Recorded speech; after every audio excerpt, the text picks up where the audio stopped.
Bon, il est tout juste 5 heures de l'après-midi. Mon patron vient de m'annoncer qu'il faut que je reste au boulot ce soir. Donc il faut que je reste au bureau pour aider sur un projet. Et donc il y a de très grandes chances qu'on passe toute la nuit à travailler.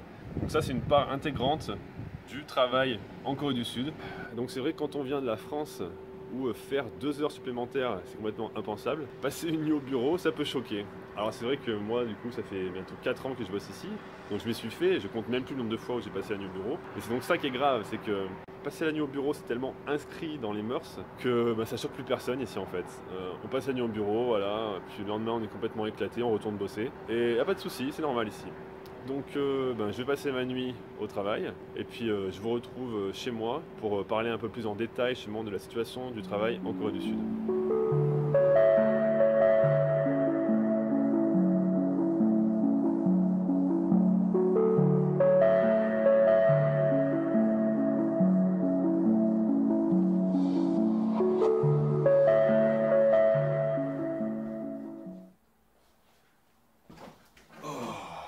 Et salut, c'est Antoine. Bon, me voilà de retour chez moi, prêt à finir cette vidéo. Donc hier soir j'ai bossé jusqu'à 5 heures du matin. Et d'ailleurs j'ai dû rentrer chez moi en pleine nuit dans le brouillard sur mon vélo, c'était épique. Donc du coup quand on y pense, 5 heures du matin c'est pas si mal, parce qu'il m'est déjà arrivé de bosser jusqu'à 13-14 heures le lendemain. Donc imaginez, on commence le lundi à 9 heures et on finit le mardi à 14 heures non-stop, sans interruption. Ça m'est déjà arrivé tellement de fois que je compte même plus pour vous dire. Donc c'est vrai que j'ai reçu beaucoup de messages de personnes me demandant comment on fait pour venir travailler en Corée du Sud, comment ça se passe le travail ici. Je pense que beaucoup de monde est attiré par la K-pop, les dramas, tout ça. Mais ce qu'il faut savoir avant de venir, c'est que le choc culturel avec la France est assez incroyable quand on y pense. Donc au départ, quand on regarde, ça paraît pas si mal parce que donc, la majorité des entreprises commencent à 9 heures et finissent à 18 heures, avec 1 heure pour manger à midi. Donc c'est pas un temps de travail excessif, mais le problème c'est qu'on a beaucoup d'heures supplémentaires et parfois même inutiles. C'est-à-dire que même si on finit à 18 heures, généralement si votre supérieur est encore assis au bureau, ça va être considéré comme impoli de partir avant lui. Donc on va pouvoir rester assis jusqu'à 19, 20 heures, des fois 21 heures. Tant que votre supérieur est encore dans le bureau, et ben on part pas. Donc même si on n'a rien à faire, les gens ils vont rester assis au bureau comme ça, à rien faire. Et donc ça c'est du temps de travail de gâché. Même par exemple hier soir, donc mon patron, à 17 heures, il vient me voir et il me dit « Ah, ce soir, tu peux rester un peu plus longtemps, ou tu nous aides sur un projet. Je sais pas encore ce que tu vas faire, mais reste pour aider. » Donc du coup, je me suis retrouvé pendant quasiment 2 heures à être assis dans mon ordinateur, finalement à rien faire, donc j'étais sur internet, tout ça, mais donc ça c'est du temps de travail de gâché. Et ça arrive très fréquemment, et c'est un impact énorme sur l'indice de productivité en Corée du Sud. Ce qui fait que maintenant la Corée du Sud c'est un des pires, si ce n'est pas le pire pays au monde, au niveau de l'indice de productivité.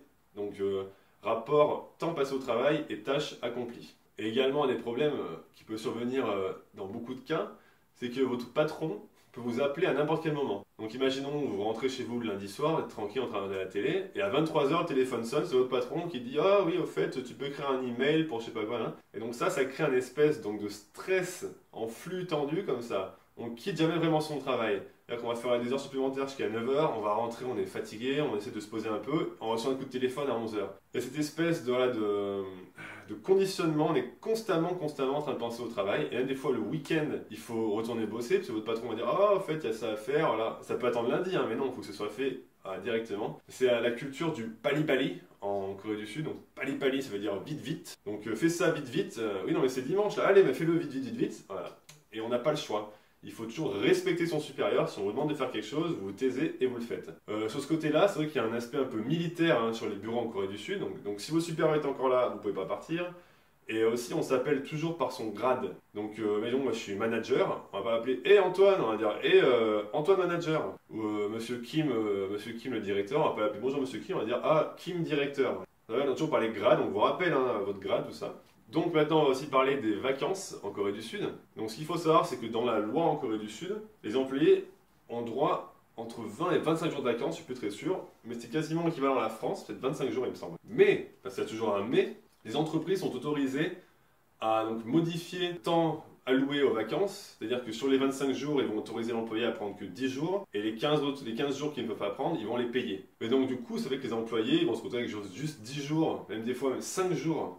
Beaucoup d'entreprises autorisent seulement 5 jours de vacances dans l'année. Et en été, quand vient le temps justement des vacances, en France, nous on va prendre 2, même des fois 3 semaines de congé, donc ça c'est des longues vacances. Et donc moi la première fois que je suis arrivé ici en Corée du Sud, d'ailleurs petite anecdote, un employé me dit ah c'est le temps des vacances d'été, j'ai pris mes longues vacances la semaine prochaine, ça va être super. Je fais ah ouais donc tu pars combien de temps? Tu pars 2 semaines? Je fais non 3 jours, longues vacances, hein, 3 jours. Je fais ah, 3 jours, ouais, c'est super long mec, super. Tu vas t'éclater.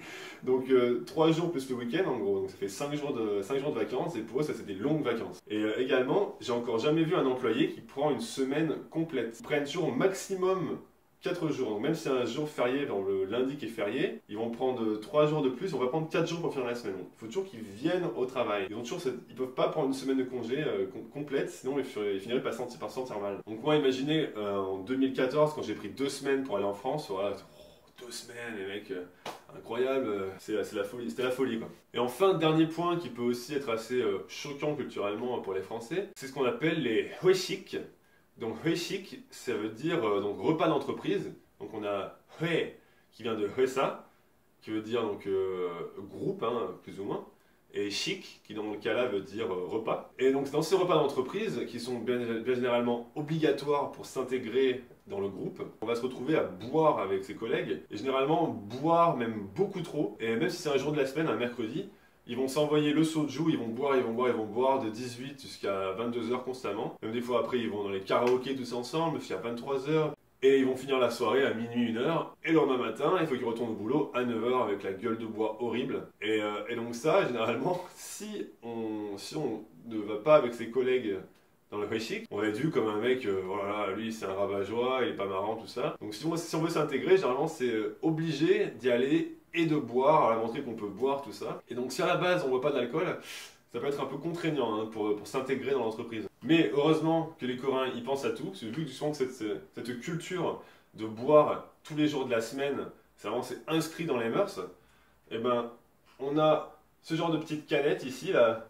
avec le mec là, qui sait ce qu'il fait, qui est spécial pour la gueule de bois. Donc ça aussi c'est un business énorme en Corée du Sud. Les petits cocktails comme ça, anti-gueule de bois.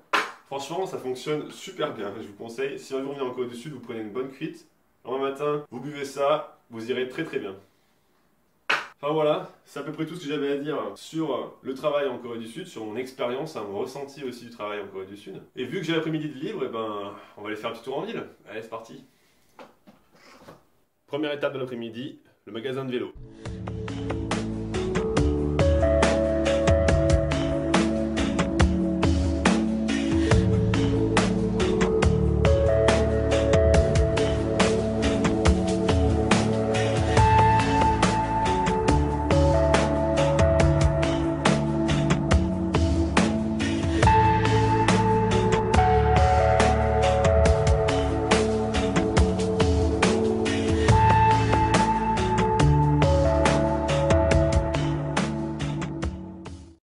Première mission accomplie. Deuxième étape, un excellent jus de fruits frais.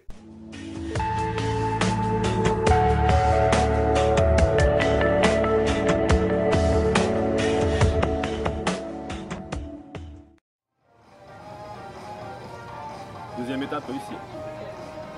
Troisième étape, poulet barbecue.